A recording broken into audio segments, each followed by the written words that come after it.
The wine glass fractured against the floors of the ballroom, red wine splashing across white fabric like blood on snow. Chidera Okonkwo stood frozen, the liquid dripping down her face, her uniform, pooling at her feet. The entire ballroom of the Lotus Grand Hotel fell silent. 200 of Seoul's wealthiest elites turned to stare. Yoon Seoyeon stood before her, perfectly manicured hands still raised from throwing the drink, diamonds glittering at her throat. Her lips curved into a cruel smile. "Know your place, black girl. Don't ever speak to my fiancé again." The words hung in the air like poison. Cameras flashed. Someone gasped. She felt every eye on her, felt the weight of every humiliation she'd swallowed in 3 years of living in Seoul. Every racist comment whispered behind hands. Every time someone clutched their purse tighter when she walked past. Every job application rejected. Every landlord who suddenly had no vacancies. Her hand moved before her brain caught up. The slap echoed through the ballroom like a gunshot. Seoyeon's head snapped to the side, her perfectly styled hair flying. The room erupted in chaos. Cameras flashed rapidly now like lightning. Someone screamed. Security started moving. She leaned close, her voice deadly calm. "I know my place. And it's not beneath you. Not beneath anyone. Don't you ever disrespect me again." She turned and walked through the crowd, her head high despite the wine still dripping from her chin. Her heart hammered against her ribs, but she didn't look back. She pushed through the gilded doors and into the lobby, her hands shaking violently now that the adrenaline was fading. What had she done? What had she just done? Behind her, in the ballroom, Kong Jaewon stood perfectly still. He was tall, his long dark hair falling past his shoulders, a single tattoo visible at the collar of his tailored suit. His face showed nothing, but his eyes tracked Chidera's exit with something that might have been admiration. Or calculation. With Jaewon, it was always hard to tell. "Jaewon." Seoyeon clutched her face, tears of rage streaming down her cheeks. "Did you see what that woman did? Arrest her. Have her deported." But Jaewon wasn't looking at his fiancée. He was staring at the doors where the waitress had disappeared, a small smile playing at the corner of his mouth. No one had ever stood up to Yoon Seoyeon. No one dared. The Yoon family owned half the prosecutors in Seoul. Seoyeon herself was untouchable. Until tonight. "Jaewon." Seoyeon grabbed his arm. He finally looked at her, his expression cooling to ice. "You threw a drink in her face. What did you expect would happen?" "I expected her to apologize. To grovel. She's just a waitress, she's nobody." "Then why do you look so shaken?" Jaewon removed her hand from his arm, his touch gentle but firm. "Excuse me. I need some air." He walked away, leaving Seoyeon standing alone as cameras continued flashing, capturing her humiliation for tomorrow's headlines. She made it to the staff changing room before she started shaking properly. She stared at her reflection in the small mirror. Wine stained her white shirt. Her natural hair had come loose from its neat bun, and her dark brown eyes were wide with shock at what she'd just done. Her phone buzzed. A text from her manager. "Don't bother coming back. You're fired." Another buzz. Then another. Her phone lit up like a Christmas tree. She opened her social media and her breath caught. The video was already everywhere. Someone had posted it. The slap. Her words. Everything. The comments were flooding in. "Who is she? That's the most badass thing I've ever seen. Korean Mafia boss's side chick slaps his fiancé OMG. Hashtag the gala slap, this is iconic." Finally someone put that rich bitch in her place. But also she's done for RIP to her, she just signed her death warrant. She closed her eyes. Her phone rang. She answered without looking. "Ki." Her brother's weak voice came through, all the way from Enugu. "Chi, I saw the video. Everyone's sharing it. Are you okay?" "Chukwamika." Chi's voice cracked. "I'm fine. How are you feeling?" "The hospital called. They said the new treatment is available, but they need 50 million won up front." "Chi, I know that's impossible, I told them. I'll get it." Chi's grip tightened on the phone. "I'll get the money. I promise." "Chi, you just lost your job. The video is everywhere." "How?" "I'll figure it out. You just focus on getting better, okay? I love you." She hung up before he could argue. Before he could hear her cry. 50 million won. About $40,000. She had maybe 2,000 saved. Her visa had expired 3 months ago. She'd been working illegally, too afraid to leave and lose her job, unable to afford a lawyer to fix her status. And now she'd just slapped one of the most powerful women in Seoul on camera. She was done. Completely done. She changed out of her stained uniform, pulled on her street clothes, and slipped out the back entrance of the hotel. The Seoul night air was cold against her face. She walked to the subway, her mind numb, her phone still buzzing with notifications she couldn't bear to read. She rode the train to her tiny Gazawan in Sinchon. Student housing, barely bigger than a closet, but it was all she could afford. She climbed the narrow stairs, unlocked her door, and collapsed on the thin mattress. Tomorrow, immigration would probably come for her. She'd be deported, banned from returning. Her brother would die without the treatment. Her dream of becoming a fashion designer would die with her. All because she couldn't swallow her pride for one more night. She buried her face in her pillow and finally let herself cry. She didn't hear the black sedan that parked outside her building. Didn't see the tall figure in the expensive suit who looked up at her window. Didn't know that Kang Jae-won had spent the last 3 hours tracking her down, calling in favors, accessing databases he shouldn't have access to. He stood on the street, looking at the rundown building, and made a decision that would change everything. The next morning, Chi woke to pounding on her door. She jerked upright, her heart racing. Immigration. It had to be immigration. She opened the door a crack, keeping the chain lock engaged. Kang Jae-won stood in her hallway, looking completely out of place in his tailored black suit and expensive watch. 2 large men in dark suits stood behind him. Bodyguards. Chi's mouth went dry. What do you want? To talk. May I come in? No. A small smile. Smart. Then we'll talk here. I have a proposition for you, Miss Okonkwo. How do you know my name? I know everything about you. Chidera Okonkwo, 26 years old, from Enugu, Nigeria. Fashion design degree from University of Nigeria. Came to Seoul 3 years ago on a student exchange program that ended 20 months ago. Visa expedient. Working illegally. Brother Chukwemeka, 19, has sickle cell anemia, currently in hospital in Enugu needing expensive treatment you can't afford. He paused. Have I missed anything? Chi's hands clenched into fists. What do you want? Marry me. She blinked. What? Contract marriage. 1 year. You get 500 million won visa sponsorship, and I'll use my connections to help launch your fashion career. In exchange, you pretend to be my wife. Public appearances, family events, living together. Completely professional. You're insane. Probably. But I'm also your only option. Immigration has a warrant for your deportation. They'll execute it within 48 hours. Your brother needs treatment you can't afford. And I need a wife who isn't Yoon Seo-yeon. His eyes were dark, unreadable. So what do you say, Miss Okonkwo? Do we have a deal? She stared at him. This man was Kang Jae-won. She'd heard the whispers. The scholar, they called him, because he had a PhD in economics and ran legitimate tech companies. But everyone knew the truth. His family controlled one of the 3 most powerful crime syndicates in Seoul, the Biko clan. People who crossed them disappeared. And he was asking her to marry him. Why me? Chi's voice was barely a whisper. Because you're the only person brave enough or stupid enough to slap Yoon Seo-yeon.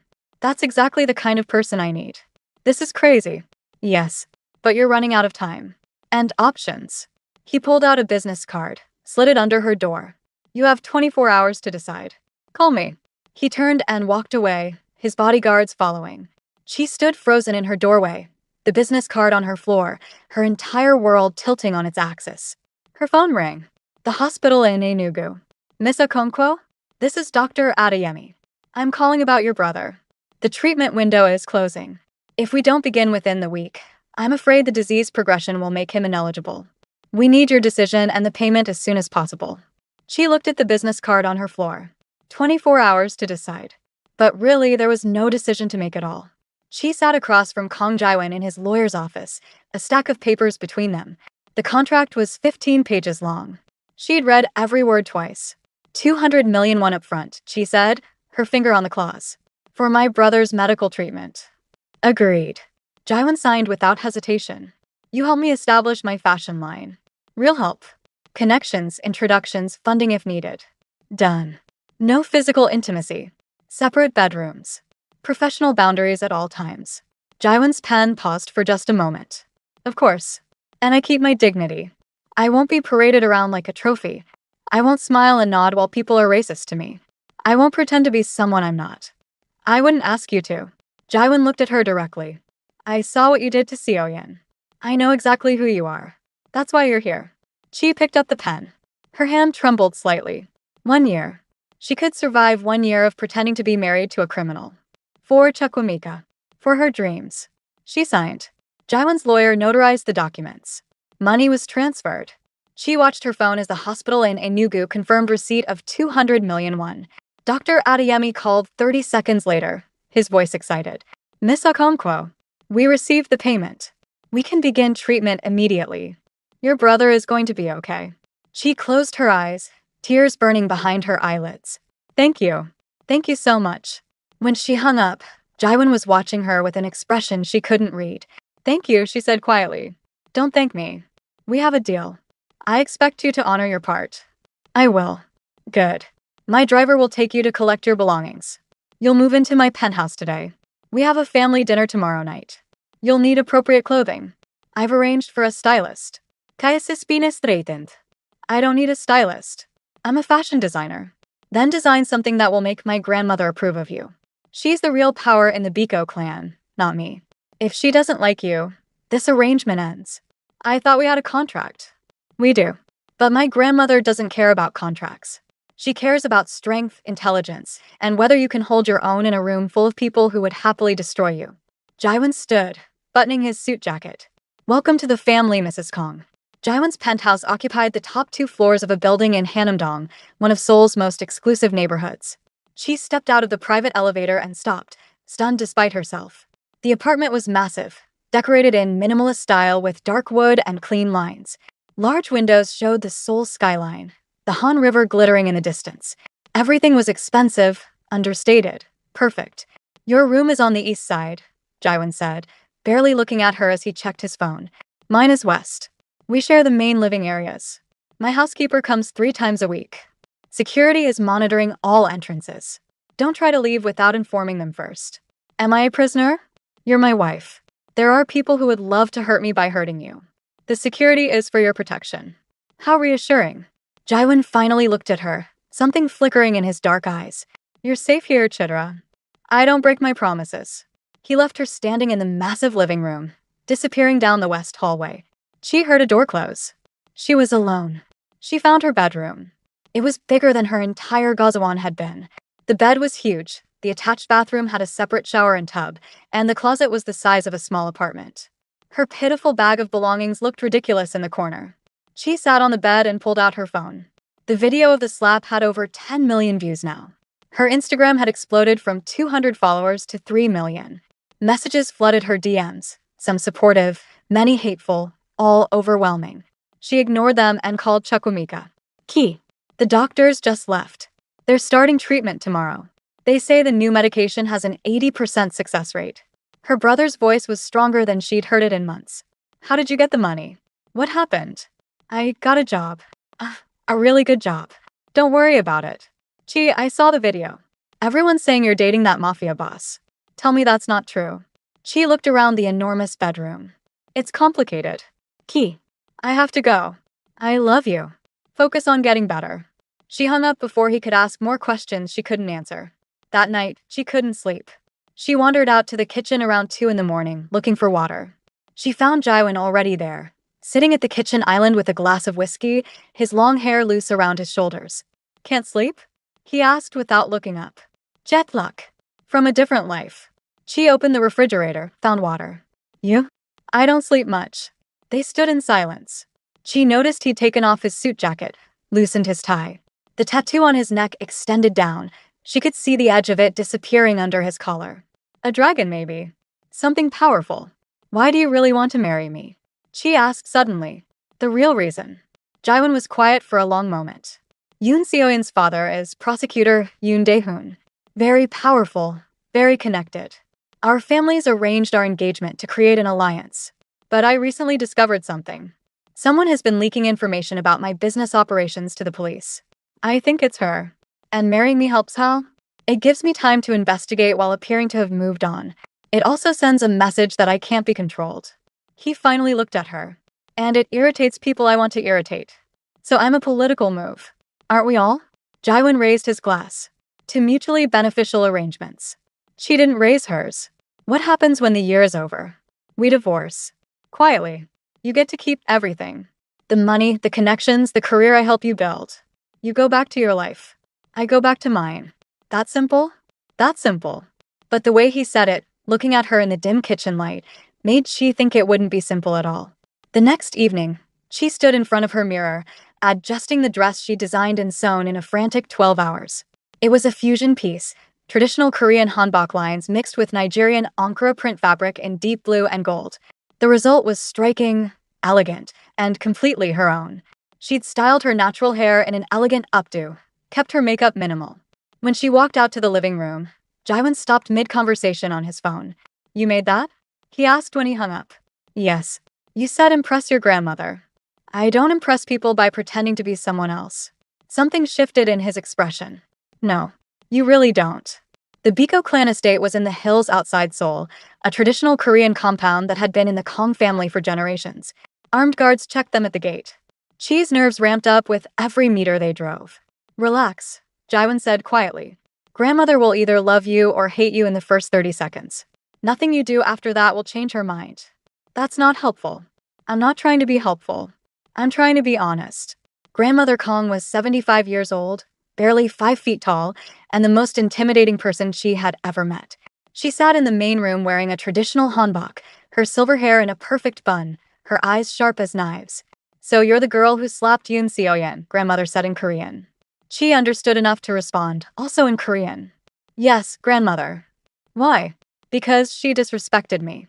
And I won't accept disrespect from anyone, regardless of their family name or bank account." The room went silent. Jaiwan's father, his uncles, his cousins, all stared. No one spoke to Grandmother Kong like that. Grandmother's face remained expressionless for 3 long seconds. Then she laughed. A real, genuine laugh. "I like this one, Jaiwan. She has steel in her spine." Grandmother gestured to the seat beside her. "Sit, child. Tell me about this dress." "I've never seen anything like it." Chi sat, her heart still racing. "It's a fusion design. Korean structure with Nigerian fabric and patterns. I want to create a line that bridges cultures, that celebrates both identities." "And what do you call this line?" "Oma." "It means beautiful in Igbo." "My language." Grandmother touched the fabric carefully. "It is beautiful. You have talent. Real talent, not the pretend kind that rich children buy with their parents' money." She looked at Jaiwan. "This one is interesting. Don't bore her to death." Throughout dinner, Chi felt eyes on her. Jaiwan's father was cold, calculating. His uncles were suspicious. But his younger sister caught her attention. The girl sat at the end of the table, barely eating, not speaking. She was about 16, beautiful, but something was different. She communicated with hand gestures to a woman beside her, never making eye contact with anyone. "That's Minji," Jaiwan said quietly. "My sister. She has autism. The family doesn't talk about her much." "Why not?" "Because they see it as a weakness.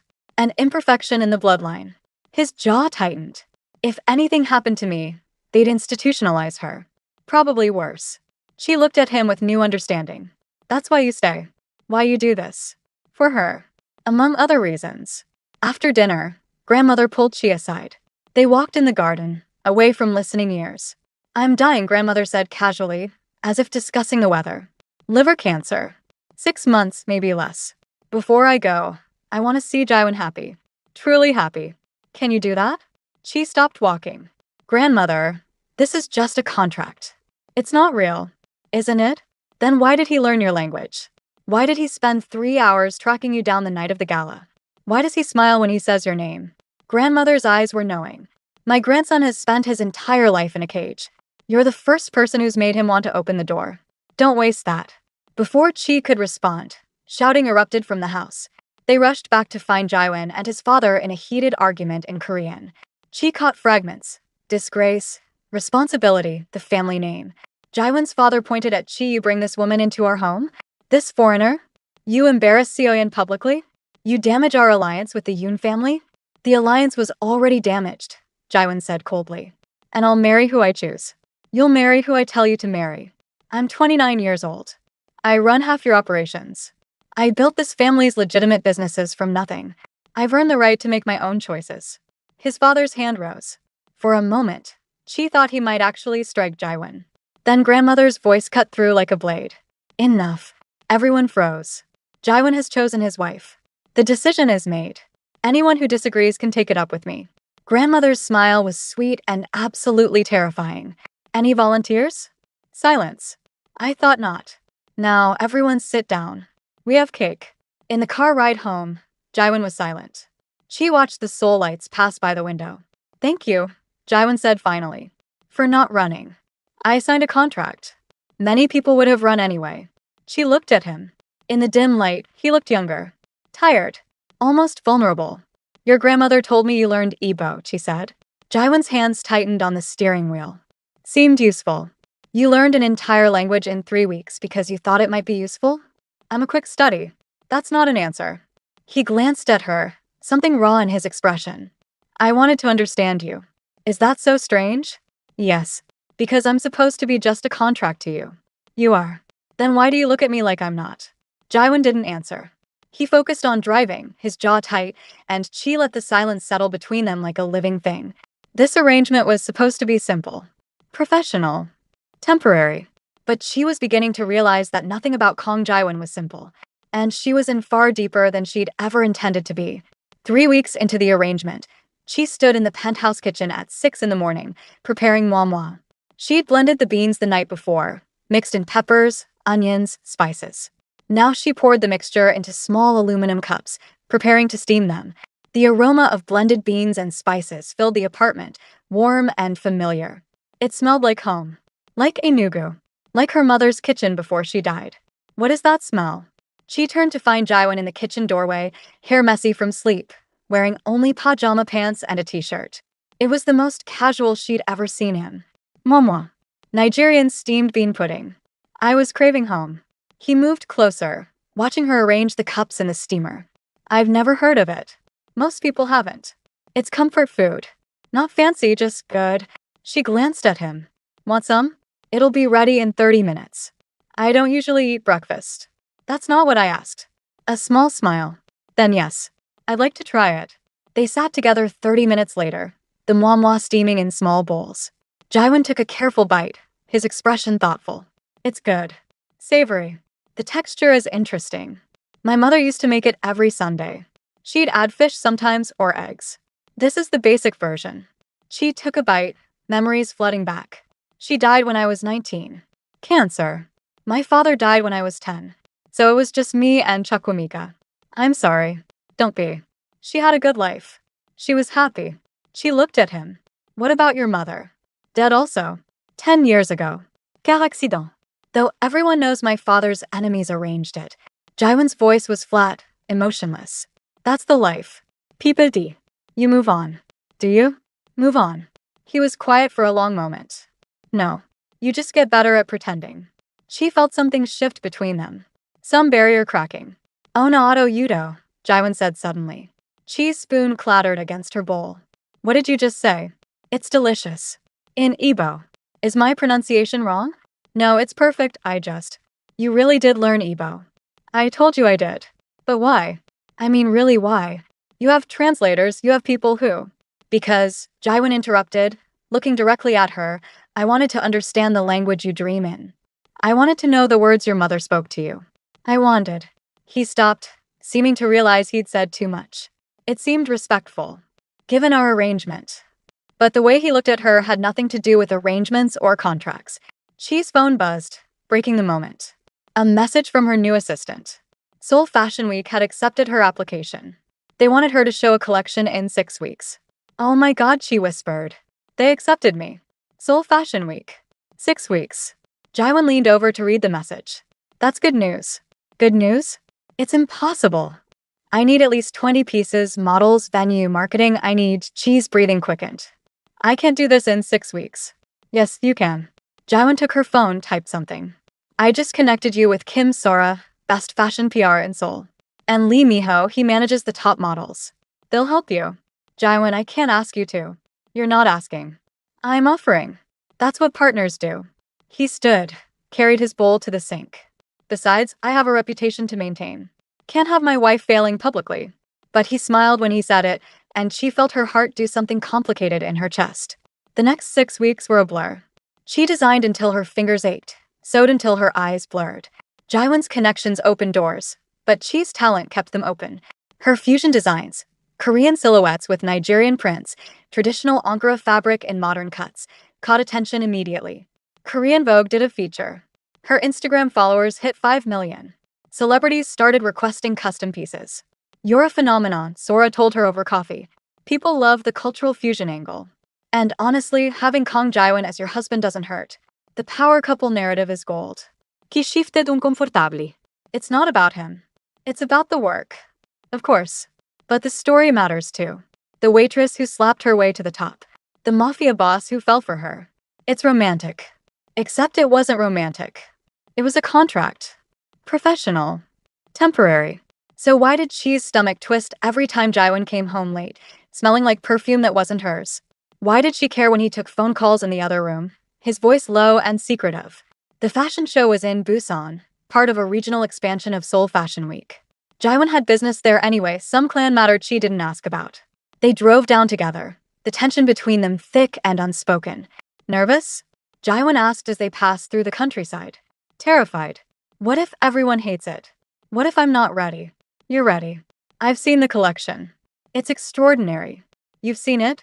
You think I don't pay attention? Jaewon glanced at her. The blue piece with the gold threading. The way you incorporated traditional Korean embroidery with Nigerian attire techniques. It's brilliant. She stared at him. You know about attire techniques? I researched. After I saw your sketches. Why do you do things like this? Like what? Act like you care when this is supposed to be just business. Jaewon's hands tightened on the steering wheel. Maybe I'm a better actor than you thought. But his voice said otherwise. They checked into the hotel in Busan. The clerk apologized profusely. Mr. Kong, I'm so sorry. We only have the honeymoon suite available. There was a booking error. One bed. I can arrange a different hotel if. It's fine, Jaewon said curtly. We'll make it work. In the suite, they stared at the single massive bed. I'll take the couch, Jaewon said immediately. Don't be ridiculous. You're too tall. You'll be miserable. Key. We're adults. We can share a bed without it being weird. I'll build a pillow wall if it makes you feel better. So she did. A fortress of pillows down the center of the bed. They climbed in from opposite sides, careful not to touch, both staring at the ceiling. Good night, Chi said. Good night. At 3 a.m, Chi woke up screaming. The nightmare was vivid, visceral. Chakomika in a hospital bed, dying, reaching for her. Blood everywhere. Her mother's voice. You couldn't save him. You failed. Strong arms pulled her close. Jiwonese voice. Urgent. Ki. Ki. Breathe. You're safe. I've got you. She was sobbing, gasping, clinging to him. I dreamed he died. My brother. I couldn't save him. I tried but I couldn't. He's not going to die. The treatment is working. Dr. Adeyemi sent an update yesterday. Chakwamika's blood counts are improving. He's getting better. You've been talking to his doctor? I'm paying for the treatment. Of course I'm monitoring it. Jaewon stroked her hair, his touch gentle. No Roju. Enernem Hekfa. Calm down. You are safe. Chi pulled back enough to see his face in the darkness. You're speaking Igbo to comfort me. Is it working? Yes. She realized she was still in his arms, her face pressed against his chest, his heartbeat steady beneath her ear. I should move back to my side. Do you want to? No. Then don't. They lay there in the darkness, the pillow wall demolished, fitting together like they'd done this 1,000 times before. She felt safe in a way she hadn't since her mother died. And that terrified her more than any nightmare. Jaewon? What are we doing? I don't know. His arms tightened around her. But I don't want to stop. The contract. Fuck the contract. He kissed her. Soft at first, questioning. She kissed him back, answering. The kiss deepened, became urgent, desperate. All the tension of the past 6 weeks, all the pretending, all the denial, broke like a dam.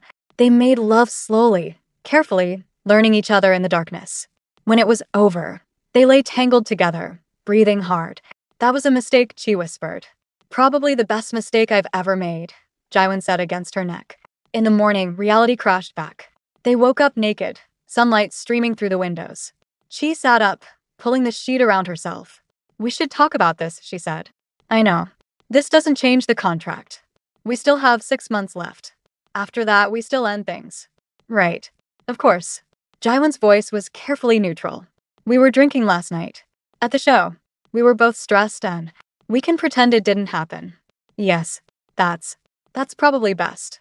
But when Jaewon looked at her, his eyes said he didn't want to pretend at all.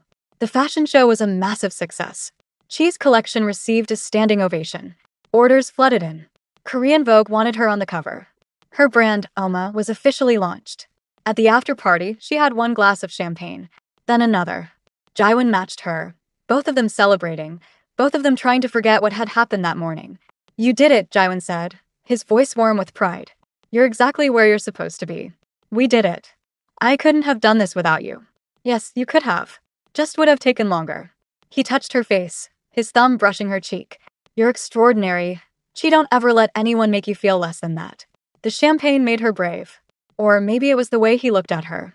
She kissed him in the middle of the party, cameras flashing around them. Later, in the hotel room, there was no pretending it was a mistake. They made love again, sober this time, intentional. Chi memorized the feel of his skin, the sound of his breathing, the way he whispered her name in Igbo. In the aftermath, lying in his arms, she knew she'd crossed a line she couldn't uncross. "I'm falling for you," she whispered, thinking he was asleep. "I know," he whispered back. "I fell for you the night you slapped her. I've just been trying to pretend I didn't." "What do we do?" "I don't know. But we'll figure it out. Together." But 6 weeks later, she stood in a convenience store bathroom, staring at a pregnancy test, and realized that together was about to get a lot more complicated. The test was positive.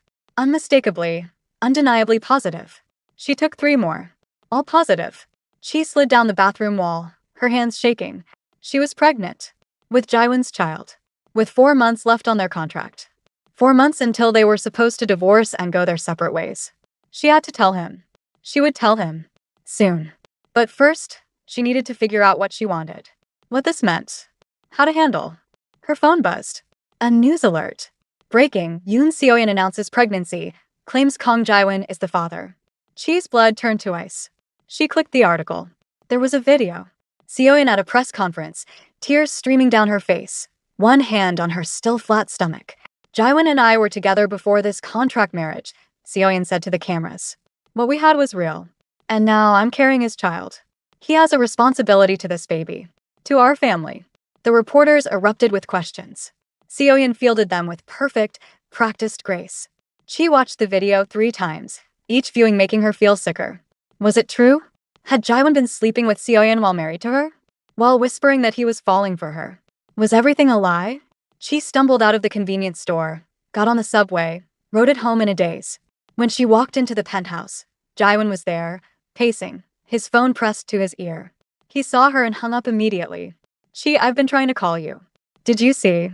Is it true?" Her voice was flat. "Is she pregnant with your baby?" "I don't know. Maybe. We were together once, months before I met you. It was a mistake, family pressure, it meant nothing." "Nothing?" "She's pregnant. The timeline doesn't add up. If she's really pregnant, I don't think it's mine. But I can't prove that until." "Until what? Until the baby is born? Until you do a paternity test?" Chi's voice rose. "Were you going to tell me? Or were you just going to let me find out on the news?" "I just found out myself." "Chi, please, you have to believe me. Whatever I had with her is over. What I have with you is..." "What? What do we have, Jiwon? A contract?" "Because that's all this was supposed to be. You know it's more than that now." "Doi. Because right now, I don't know what's real anymore." Chi's hands were shaking. She pressed them against her stomach, where her own secret was growing. "I can't do this. I can't be part of this drama. I can't. Chi, please. We have 4 months left on the contract. Let's just finish it. Professionally. Like we agreed." She turned toward her room. "I'm going to bed. In my room. Don't follow me."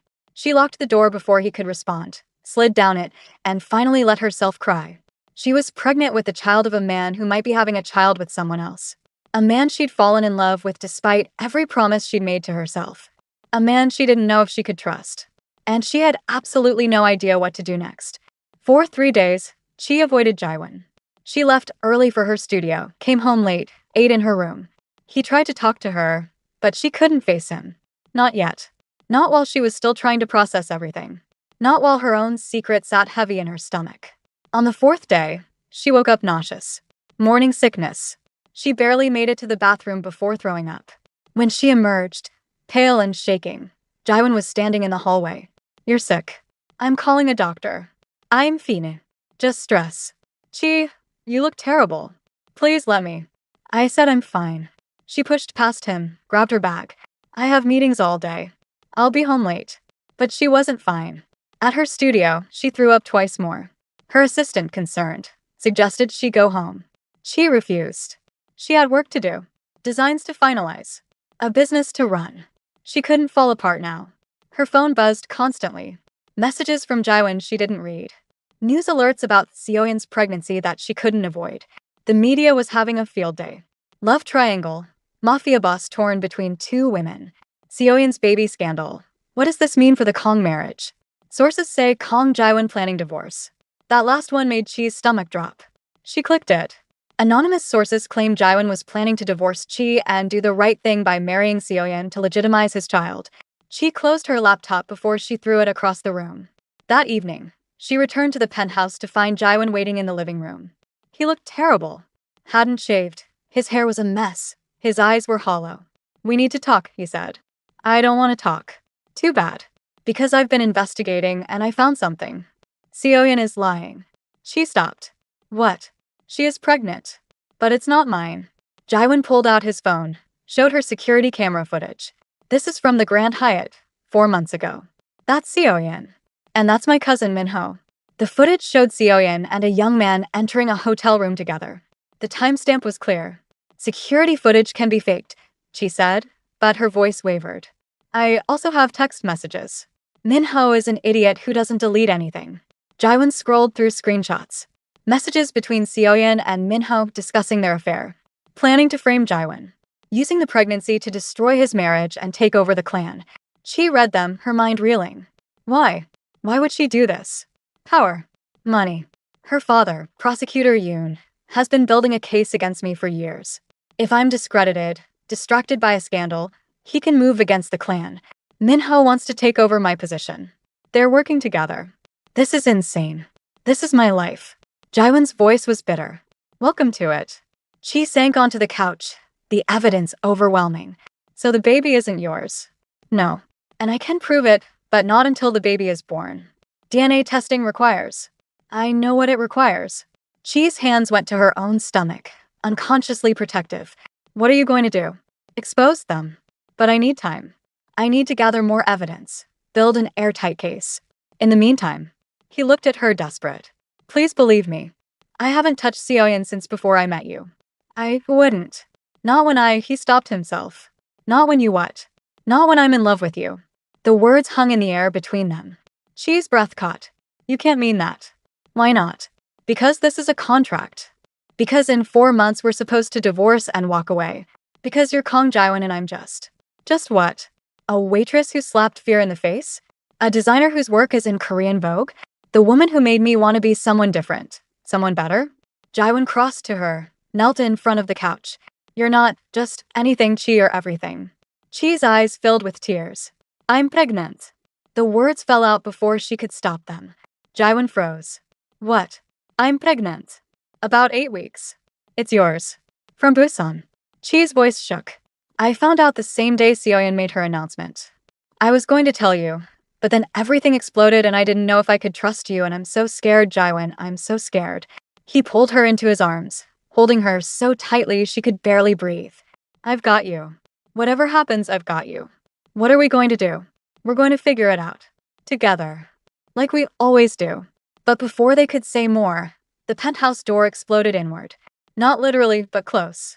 Police flooded in, weapons drawn, shouting commands in Korean. Kong Jaiwan, you're under arrest for money laundering, racketeering, and organized crime. Prosecutor Yoon walked in behind them, a triumphant smile on his face. We've been watching you for months. We have all the evidence we need. Jaiwan stood slowly, his hands raised. On whose authority? Mine. And your wife's. Prosecutor Yoon pulled out a folder, threw photos on the table. Photos of Chi meeting with him. Photos of her passing documents. Transcripts of conversations. Your dear wife has been quite helpful, providing information about your business dealings, your meetings, your associates. All in exchange for keeping her visa valid and her brother's medical payments flowing. Chi's blood turned to ice. What? No. I never. But then she remembered. 6 weeks ago, a man had approached her outside her studio. Said he was from immigration. Said if she didn't provide harmless information about Jaiwan's schedule, they'd deport her and stop Chukwumika's treatment. She'd given him Jaiwan's calendar.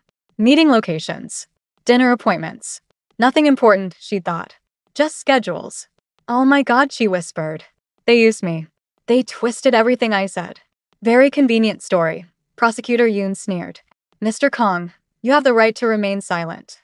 They handcuffed Jaiwon. He looked at Chi, his eyes full of pain and something else. Forgiveness. It's okay, he said quietly. I know you didn't mean to. It's okay. But it wasn't okay. They dragged him away, and Chi stood in the destroyed penthouse, her world collapsing around her, her hand on her stomach where a baby was growing, and she had never felt more alone. That night, she couldn't stay in the penthouse. The walls felt like they were closing in. She went to the only person she could think of. Grandmother Kong. The old woman opened the door herself, took one look at Chi's face, and pulled her inside. Tell me everything. So Chi did. The blackmail. The information. The pregnancy. The arrest. Everything. When she finished, grandmother was quiet for a long moment. Do you love my grandson? Yes. And he loves you? He says he does. Kong Jaiwon has never said those words to anyone. If he said them to you, he meant them. Grandmother took Chi's hands. So now you have a choice. You can run. Go back to Nigeria. Raise the baby alone. Live a quiet life. Or you can fight. Fight for him. Fight for your family. Fight for the life you want. Which will it be?